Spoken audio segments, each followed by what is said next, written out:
जैसा कि आपको पता है कि बिहार में सर्वे का काम शुरू हो चुका है और इस दरमियान बहुत सारे डॉक्यूमेंट आपसे मांगा जा रहा है और उसी डॉक्यूमेंट में से एक महत्वपूर्ण डॉक्यूमेंट आपका होता है दाखिल खारिज आपका जमीन हुआ है या नहीं है।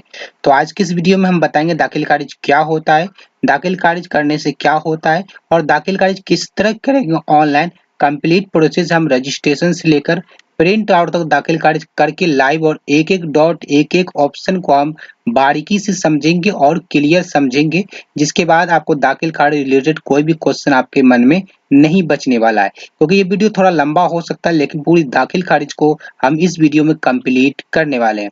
दाखिल खारिज कैसे करें और एक एक स्टेप दाखिल खारिज में जो जो ऑप्शन आता है टोटल ऑप्शन को हम बारीकी से समझेंगे ताकि आपके पास दाखिल खारिज रिलेटेड रिलेटेड कोई भी कंफ्यूजन कोई भी क्वेश्चन ना बचने वाला है। इस वीडियो को अगर आप शुरू से अंत तक देख लेते हैं तो जानेंगे आज की इस वीडियो में किस तरह बिहार में अपने जमीन का दाखिल खारिज कर सकते हैं। अगर आपने उस जमीन को खरीदा है तो फिर भी, या आपका वो जमीन आपका खतियानी है तो फिर भी, या खतियानी जमीन आपने बेचा है किसी को तो फिर भी आप दाखिल खारिज किस तरह कर सकते हैं। खतियानी जमीन आपने खरीदा है किसी से तो किस तरह आप कर सकते हैं, या आपका खुद का जमीन है तो उसका दाखिल खारिज किस तरह कर सकते हैं। इन सभी सवालों को हम ऐड करते हुए और इसमें बहुत सारे आपको ऐसी चीज जानकारी मिलेंगे जो आपको आपकी जो डॉट है उसको कंफ्यूजन करेगी बिहार दाखिल खारिज के रिलेटेड। तो चलिए शुरू करते हैं। उम्मीद करेंगे आप चैनल पे आ चुके हैं तो चैनल को सब्सक्राइब कर चुके होंगे और उसके लिए आपको सबसे पहले दाखिल खारिज करने के लिए आपको सिंपली से आना होगा सरकारी-ईजी.com की वेबसाइट पे। सरकारी-ईजी.com की वेबसाइट पे आएंगे, लिंक आपको वीडियो के डिस्क्रिप्शन बॉक्स में मिलेगा। जैसे भी इस वेबसाइट पे आएंगे यहाँ पे आपको लेटेस्ट अपडेट है और सरकारी योजना है, यहाँ पे आप कहीं पे भी देखेंगे तो आपको मिलेगा दाखिल खारिज परिमार्जन। दाखिल खारिज क्या है, परिमार्जन क्या है, भूमि सुधार क्या है, इसके बारे में यहाँ पे एक पोस्ट आपको देखने को मिलेगा। सिंपली से इस पोस्ट पे आप क्लिक करेंगे तो इस पोस्ट में आपको बताया जाएगा दाखिल खारिज क्या है, भूमि सुधार क्या है, परिमार्जन क्या है। इस पोस्ट में आपको हिंदी में लिख कर आपको स्टेप बाय स्टेप साथ साथ फोटो के साथ आपको और एक एक चीज तीर मार मार के आपको बताया जाता है कि कहाँ पे क्या फिलअप करना है। ये पोस्ट के माध्यम से आप इस पढ़ सकते हैं। ये सब आर्टिकल आप पढ़ लीजिएगा, लिंक आपको मिल जाएगा डिस्क्रिप्शन बॉक्स में। चलिए, परिमार्जन पोर्टल क्या है और हेल्पलाइन नंबर और किन किन स्टेप से गुजरना होता है, इस सारी प्रक्रिया आपको नीचे में मिलेंगे। और नीचे आएंगे तो कुछ इंपॉर्टेंट लिंक भी मिलेंगे जैसे कि परिमार्जन करे, जमाबंदी देखे, खतियान निकाले, जमीन का रसीद काटे। और यहाँ पे आपको एक मिलेगा दाखिल खारिज। सिंपली से आपको दाखिल खारिज के ठीक सामने वाले जो क्लिक हेयर का बटन है इस पे क्लिक करेंगे। जैसे इस पे क्लिक करेंगे आपको ये भूमि सुधार की ऑफिशियल वेबसाइट पे रिडायरेक्ट कर देगा जहां से आप दाखिल खारिज कर सकते हैं। दाखिल खारिज करने के लिए आपको इस वेबसाइट पे आपका अकाउंट बना होना चाहिए। अगर आपका अकाउंट बना नहीं है तो आप यहाँ पे रजिस्टर बटन पे क्लिक करेंगे और अकाउंट बना सकते हैं। रजिस्टर करके अकाउंट किस तरह बनाएंगे वो प्रक्रिया आपको इस पोस्ट में आपको ऊपर बताया गया है कि रजिस्टर करके किस तरह आप अपना अकाउंट भी बना सकते। रजिस्टर पे क्लिक करेंगे, आपके सामने फॉर्म आएगा, personal detail, address detail fill up करेंगे, आपका अकाउंट बन जाएगा। तो इस तरह आप अपना अकाउंट इस पोर्टल पे यहाँ पे रजिस्ट्रेशन बटन क्लिक करके अपना अकाउंट बना लेंगे। जब आपका अकाउंट बन जाएगा तो सिंपली जो नंबर डाल के आपने अकाउंट बनाया वो मोबाइल नंबर डालेंगे और जो भी कैप्चर आपको दिखने को मिलता है वो कैप्चर इस बॉक्स में एंटर करेंगे। उसके बाद साइन इन बटन पे क्लिक करेंगे। जैसे साइन इन बटन में क्लिक करेंगे आपके रजिस्टर मोबाइल पे ओटीपी भेज दिया जाएगा। उस ओटीपी को एंटर करेंगे, उसके बाद कंफर्म बटन पे क्लिक करना है। जैसे ही कंफर्म करेंगे आपका अकाउंट जो लॉगिन हो जाएगा कुछ इस तरह। जैसा कि आप देख पा रहे जमीन के सारे काम आप इसी आईडी से इसी वेबसाइट से कर सकते हो, चाहे दाखिल खारिज करना हो, लगान भुगतान करना हो, एलपीसी अप्लाई करना हो, परिमार्जन करना हो, जमीन का जितने भी काम होते हैं सभी काम इसी वेबसाइट से और इसी आईडी से, एक ही आईडी से एक से अधिक लोगों का कर सकते हैं। तो चलिए समय न गंवाते हम वीडियो को मेन मुद्दे और टॉपिक पे आते हैं। दाखिल खारिज करने के लिए यहाँ पे ऑनलाइन दाखिल खारिज आवेदन करें और यहाँ पे स्थिति अप्लाई करने के बाद यहाँ पे अपना स्टेटस भी चेक कर पाएंगे। चलिए, अप्लाई करने के लिए हम पहले वाले ऑप्शन पे क्लिक करेंगे और जैसे पहले वाले ऑप्शन पे क्लिक आपने जो अकाउंट बनाया था रजिस्ट्रेशन करते समय वो आपकी पर्सनल डिटेल यहाँ पे शो हो जाएगी। नीचे आएंगे, नीचे आने में सबसे पहले पूछ रहा है दाखिल खारिज जिस जमीन का आप करना चाहते हैं उस जमीन कौन से जिले में, ये पूछ रहा है। जिस जमीन का आप दाखिल खारिज करना चाहते हो वो जमीन कौन से जिले में, वो जिला आपको यहाँ पे सेलेक्ट कर लेना है। जैसे आप जिला सेलेक्ट करें रिडायरेक्ट होगा, उसके बाद कह रहा है उस जिले में कौन से अंचल में आपका ये जमीन है, जिस जमीन को आप दाखिल खारिज के लिए आवेदन करना चाहते हैं। अपने हिसाब से यहाँ पे जमीन करेंगे, अंचल को सिलेक्ट। उसके बाद आपको यहाँ पे दो ऑप्शन मिलता है, पहला नया दाखिल खारिज के लिए आवेदन करें, दूसरा दूसरा ऑप्शन कह रहा है ड्राफ्ट आवेदन, मतलब जो भी आप आवेदन कर रहे हो उसको सेव करके अगर आप रख देंगे तो इस बॉक्स में आ जाएगा। बाद में आपको एडिट करके सबमिट करना हो तो आप यहाँ से करेंगे। थोड़ा-सा फॉर्म आप ऊपर में जाकर भर दिए, उसको सेव करके रख दिए, सोचे बाद में करेंगे, तो वो एप्लीकेशन आपका ड्राफ्ट में आ जाएगा। तो हम नया आवेदन कर रहे हैं, तो हमको सिंपली से क्या करना है, नया दाखिल खारिज पे आवेदन करें पे क्लिक करें। जैसे इस पे क्लिक करेंगे, हमारे सामने यहाँ पे डिटेल आ जाएगी। यहाँ पे सबसे पहले पूछ रहा है आवेदन करने वाले आवेदकों के चयन का प्रकार। चयन पे क्लिक करें, यहाँ पे आवेदक स्वयं करता है, यानी कि जो आवेदन कर रहा है, जो मतलब कि दाखिल खारिज के लिए अप्लाई कर रहा है, वो खुद अपने नाम से जमीन खरीदा है, तो वो वाला सिलेक्ट करेंगे। या जमीन किसी और का नाम का है और दाखिल खारिज के लिए आवेदन कोई और कर रहा है, तो वो अपने हिसाब से सिलेक्ट करेंगे। यहाँ पे आपको पहला ऑप्शन सिलेक्ट करना है, जिससे ये पता चलता है कि दाखिल खारिज वही आदमी कर रहा है जो आदमी जमीन खरीदा है, या जो आदमी अपने नाम पे जमीन करना चाह रहा है। ठीक है, उसके बाद यहाँ पे नाम और आपका जो mobile number, email ID automatic fill up हो जाएगा, जो आपने आईडी बनाते समय दिया था। लेकिन यहाँ पे आपको इसको चेंज करके हटा सकते हैं। यहाँ पे उसका नाम देंगे जिसके नाम से आप दाखिल खारिज करना चाहते हैं। यहाँ पे जो दाखिल खारिज के लिए आवेदन कर रहा है उसका नाम डालना है, उसका नाम, उसके फादर्स का नाम इस बॉक्स में डालना है। उसके बाद करें रिलेशन, आप जो इनके फादर का नाम डाले तो ये इनके रिश्ते में कौन लगते हैं, जो भी लगते हैं वो आप यहाँ पे सेलेक्ट करेंगे। उसके बाद कह रहे हैं दाखिल खारिज के प्रकार का चयन करें। यहाँ पे देखेंगे तो यहाँ पे आप क्लिक करेंगे, यहाँ पे कह रहा है दाखिल खारिज आप क्यों करना चाहते हैं, ये जमीन आप तक कैसे पहुंची, कोई गिफ्ट में दिया या किसी से जमीन एक्सचेंज किए हैं, या किसी कोर्ट ऑर्डर से आपको ये जमीन मिला है, या आप इस जमीन को खरीदे हैं या बेचे हैं, तो सेल परचेज आपको करना है। इस जमीन को अगर आप खरीदे हैं तो आप सेल परचेज करना है। उसके बाद मोबाइल नंबर, ईमेल आईडी आपका आईडी से ऑटोमेटिक ले लिया जाएगा। इसे चेंज करके आप अपना दे सकते हैं जो इस दाखिल खारिज के लिए आवेदन कर रहा है। उसके बाद यहाँ एड्रेस भी आपका पूरा ऑटोमेटिक आपके आईडी से आ जाएगा, जो आपने रजिस्ट्रेशन करते समय दिया था, वो एड्रेस आपका आ जाएगा।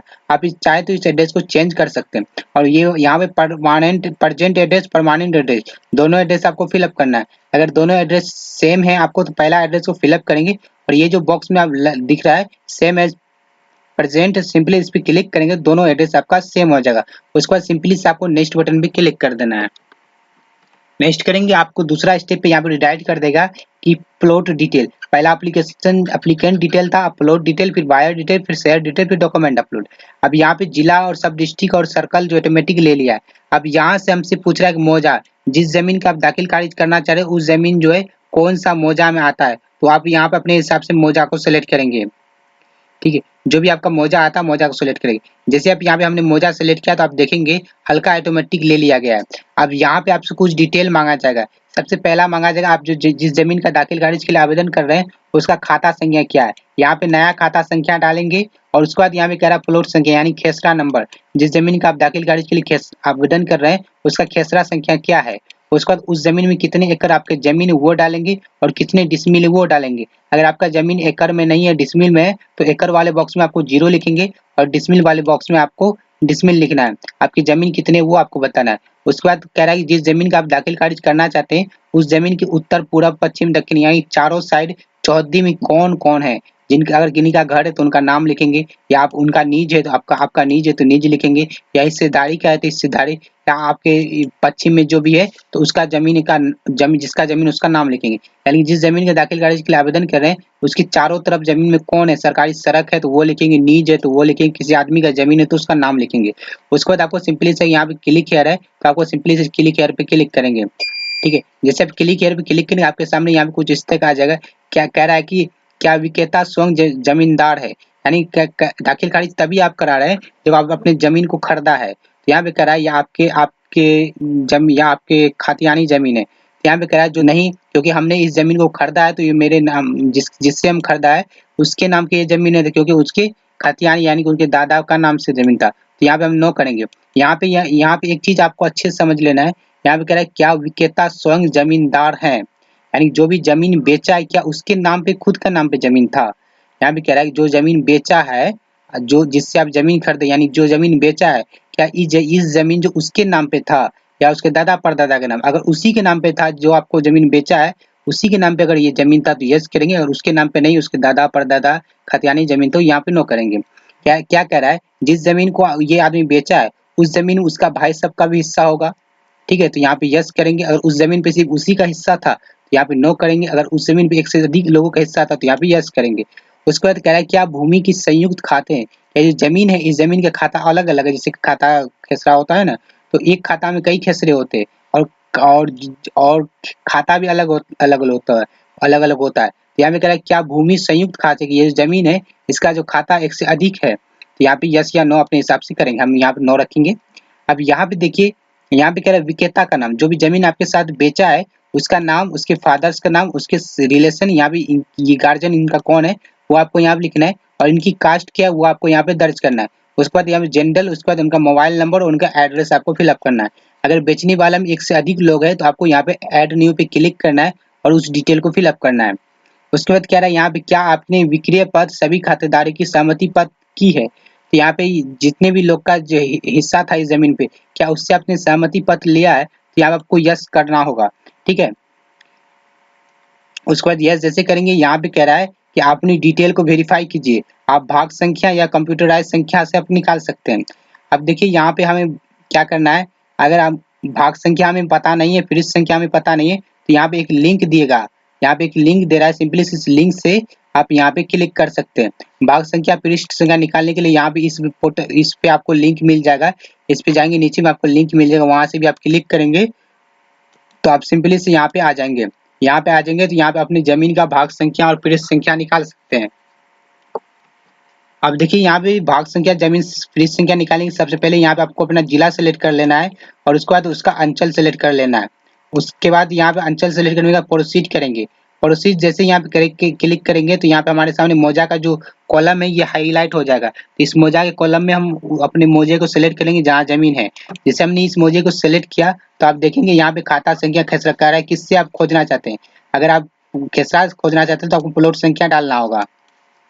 जैसे कि हमने यहाँ पे प्लॉट संख्या सेलेक्ट किया तो जो भी हमारा खेसरा नंबर है, ये खेसरा नंबर आपका जो दाखिल कार्य मतलब आपके नाम पे रजिस्ट्री हुआ तो आपको केवाला मिला होगा, उस केवाला पे नया खेसरा होगा, नया फ्लोर वो डालना होगा। उसका जो भी कैप्चर आपको दिखने को मिलेगा, कैप्चर को आपको जोड़ के इस बॉक्स में एंटर करना है। नीचे में कैप्चर जोड़िए, उसके बाद आपको सर्च बटन भी क्लिक कर देना है। तो जैसे हमने यहाँ पे डाला तो यहाँ पे देख सकते हो उसका नाम, खाता और भाग संख्या यहाँ पे देख सकते हैं, पृष्ठ संख्या भी आ चुका है। और यहाँ पे इस भाग संख्या को कॉपी करेंगे और पृष्ठ संख्या को कॉपी करेंगे। हम यहाँ पे पहले भाग संख्या को सिलेक्ट करेंगे तो यहाँ पे नीचे आएंगे तो यहाँ पे भाग संख्या जो हमने निकाला है अभी वो भाग संख्या या पृष्ठ संख्या डाल सकते हैं। अगर भाग संख्या पृष्ठ संख्या आप नहीं डालना चाहते, कंप्यूटराइज जमाबंदी संख्या डालना चाहे तो आप इसको सेलेक्ट करेंगे।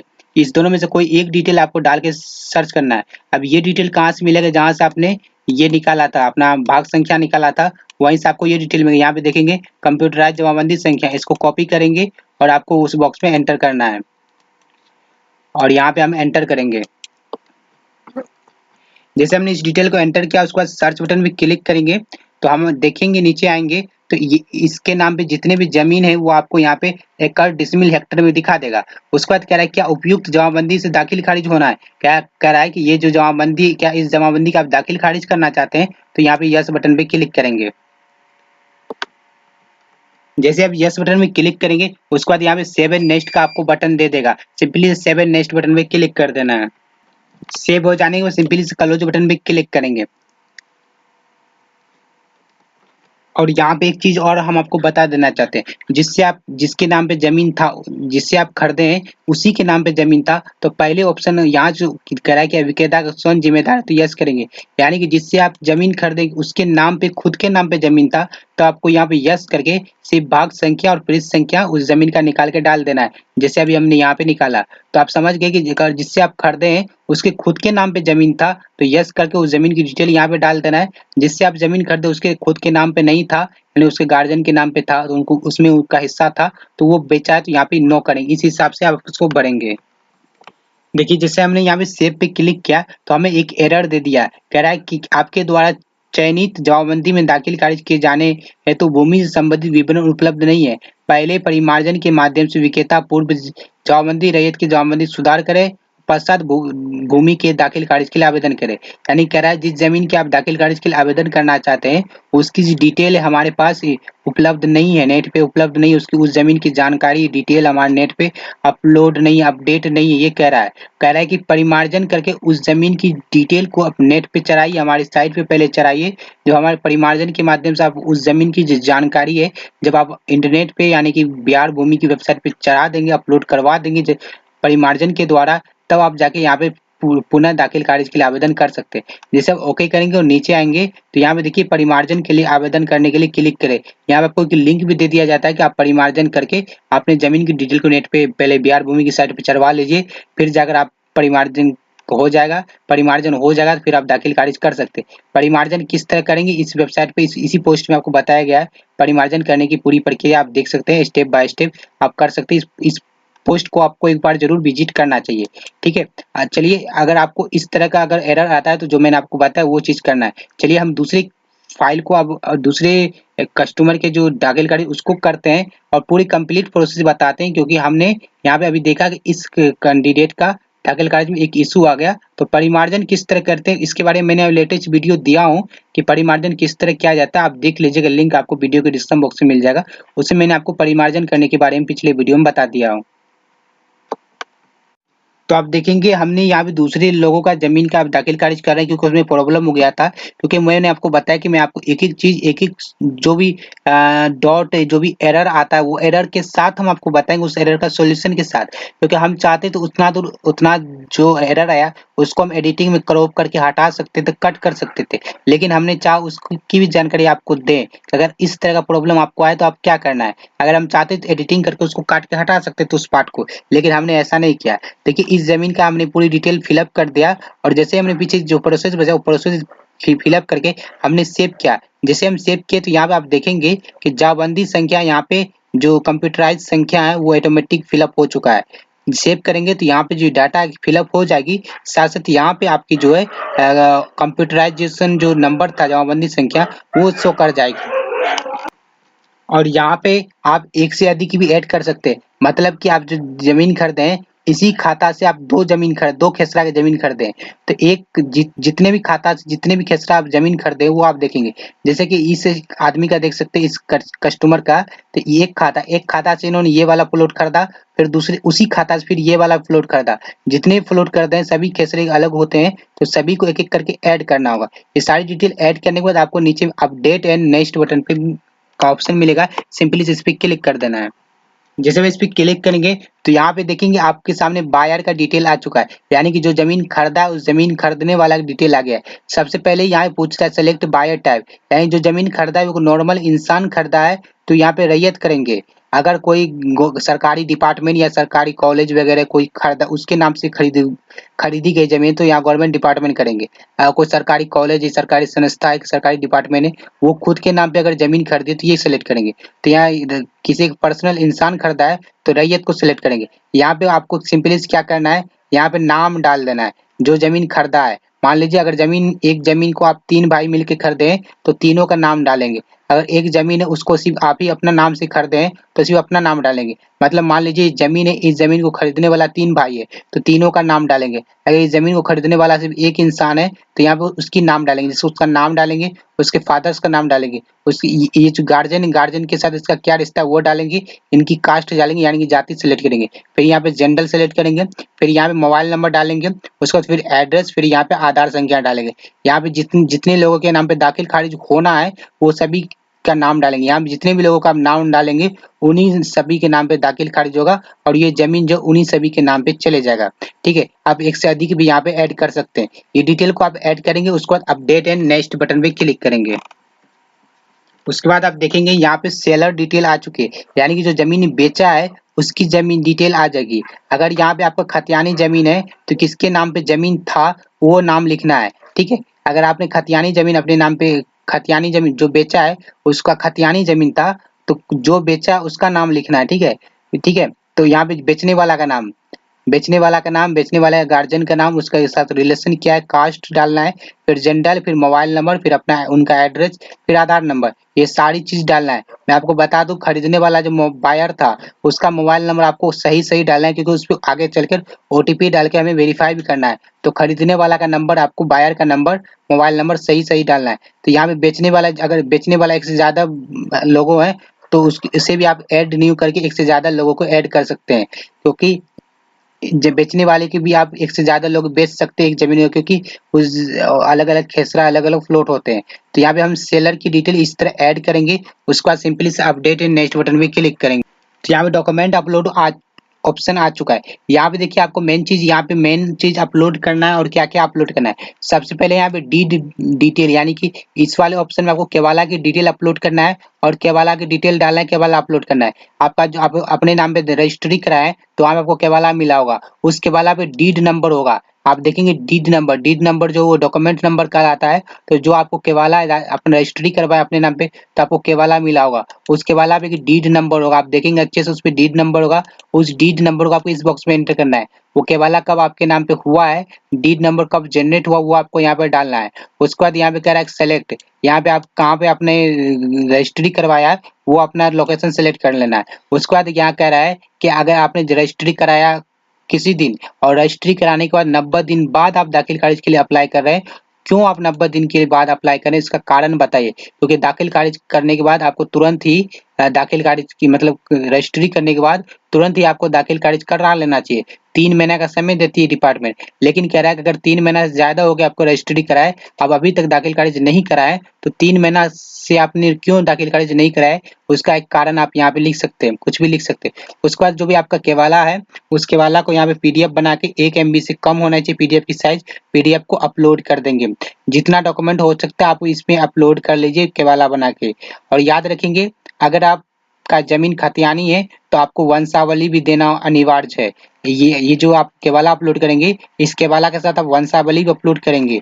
अगर आपका जमीन बेचने वाला है, जो जमीन बेचा है उसका वंशावली, जो जमीन बेचा उसके खुद के नाम पे जमीन नहीं था, उनके दादा परदादा के नाम पे जमीन था, तो जिसके नाम से पे जमीन था वहां से लेकर और जो बेचा उन तक का आपको एक इस जो है वंशावली बना लेना है। वंशावली बन जाने के बाद उस वंशावली को आपको यानी कि ये यहाँ पे जो आप केवाला अपलोड करेंगे उस केवाला के अटैच करके आपको पीडीएफ 1 MB से कम अपलोड कर देना है। उसके बाद यहाँ पे दर केवाला उन्हीं के पास होता है जो जमीन खरीदता है। जो जमीन खरीदता है उनके पास दर केवाला हो तो वो दर केवाला पे जो नंबर होता है वो नंबर डालेंगे, उसका डेट डालेंगे और किस कहाँ पे रजिस्ट्री हुआ वो डालेंगे, अपने जिला का नाम यहाँ पे डाल सकते हैं। लेकिन याद रखेंगे अगर जमीन आपका खतियानी है तो आपके पास दर केवाला नहीं होगा, तो आप इसे खाली छोड़ सकते हैं। अगर आपके पास जमीन जो है खतियानी है तो आपके पास दर केवाला नहीं होगा। उसका नीचे आएंगे, नीचे आने के बाद अदर डॉक्यूमेंट में आप आधार कार्ड अपलोड कर सकते हैं। खरीदने वाला का आधार कार्ड और बेचने वाला का आधार कार्ड, सभी का आधार कार्ड आपको यहाँ पे आधार कार्ड लिख कर आपको यहाँ पे अपलोड कर देना। इसकी साइज 500 KB से कम होनी चाहिए।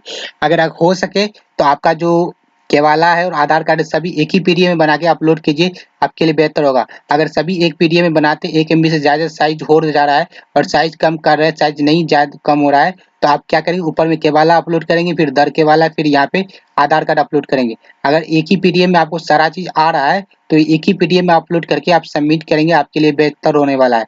तो चलिए हम यहाँ पे चूज फाइल ये सारी डिटेल फिलअप करेंगे, चूज फाइल पे क्लिक करेंगे, डॉक्यूमेंट अपलोड करेंगे।